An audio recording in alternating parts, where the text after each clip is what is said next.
Emerson says, "Hitch your wagon to a star and let that star be proof that your dreams are where you're going in life." I decided to go back to school. I'm 25, finally ready to go follow my dreams. See, it's never too late to figure yourself and your life goals out, so never let yourself think, "I'm just too old for that now." When your mind tells you to stop, it tells you that the risk is far too great and it outweighs the benefit of the outcome, that's when your mind is lying to you. People always feel like it's too late for them. They give the excuses such as, "Oh, I'm too old for that now," or "It's too late for me, I already turned my back and walked away," or "I'm not smart enough for that."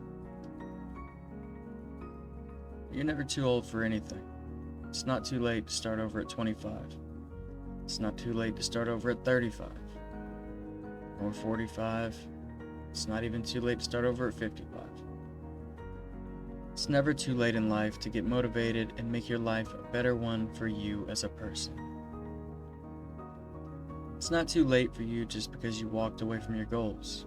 If you turned around, you walked away before, you can always just as easily turn and walk right back towards your goals.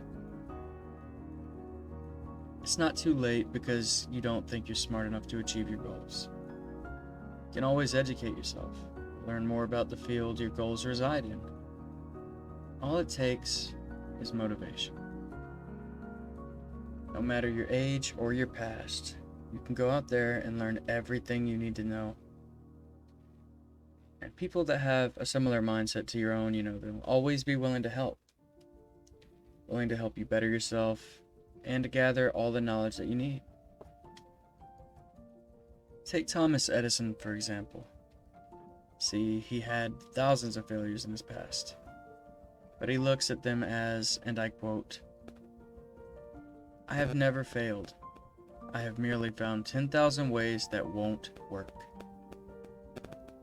You see, there's more to his past than that, though. His mind, it often wandered during his classes. Many of his teachers told him that he was too dumb to be successful. He would never amount to anything, so he should just give up. And you see, most people in those circumstances, they will give up. But he didn't, and because he never gave up, he ended up becoming one of the greatest inventors in the history of the world as we know it. Thomas Edison, he also has a quote that I really love. He says, "Many of life's failures are people who did not realize how close they were to success when they gave up." Another example I'd like to point out is Michael Jordan, the man that most people agree is the greatest basketball player of all time.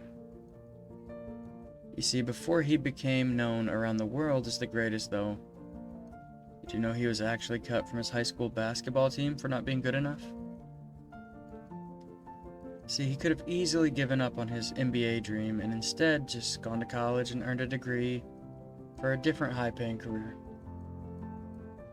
Now, there's nothing wrong with going back to college to earn a degree for a new career. Not at all. And that's exactly what I'm doing. But there is something wrong with giving up on your dreams to chase a different one because someone else told you you have to. You might give up on your dreams or your ideas because people have told you they're just crazy, they're unrealistic. Maybe they even mentioned the impossible odds. But see, you can't let any of that force you to give up, though, because, and I want you to truly think about what I'm going to say next. The world we live in right now would never have been created if everyone listened when they were told that their ideas were crazy or unrealistic. If they had listened to those impossible odds. I guarantee you, when the light bulb was invented, everyone said it was the craziest idea they had ever heard of. Same goes for automobiles, televisions, telephones, cell phones, electric cars, solar-powered energy.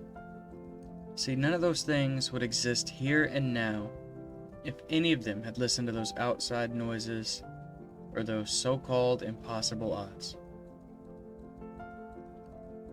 Now, the last thing I want to talk about is you. Your own mind can be the greatest puzzle to solve. It can be the hardest obstacle course to clear in the trial that is your life. See, this time, we're going to use me as an example. I've been lucky enough to have positive, supportive people around me throughout the course of my life. They were always telling me I can be whatever I want, telling me that with a little effort, nothing can stand in my way. I've always been reassured that the world was in front of me and the wind was at my back, guiding me forward. I've been told by former teachers when I was younger, it's going to be very successful. So that means just look at the grades. I even took an intelligence test when I was really young. On the test, it said I was, quote, borderline genius. My point is, I've always had a collective group of supportive people around me, inside and outside of my home. But until today, at age 25, I always let my own mind be the thing that stopped me in my tracks. See, no matter what that intelligence test showed me, no matter what people told me, no matter how many times I was reassured that I could do anything, it was always my own thoughts that stopped me. The ones in my head that told me, dude, you're not smart enough. You can't do that. Just stop trying. The ones that said, you lack focus. How do you ever expect to get anything done if you can't even pay attention long enough to do half of what you want to accomplish? I often used to find myself thinking, they're only telling you it's possible because they care about you. You do know that, right? Nobody actually believes you can do it. So until now, I've let my mind dictate what I do in bad, negative ways. I let my mind be what kept me from my dreams. But I finally decided to restructure my mind and turn it from my greatest enemy into my greatest asset. And you can too. So, I just want you to remember that it's never too late. You owe it to yourself to keep chasing your dreams. So hitch your wagon to the moon and never give up.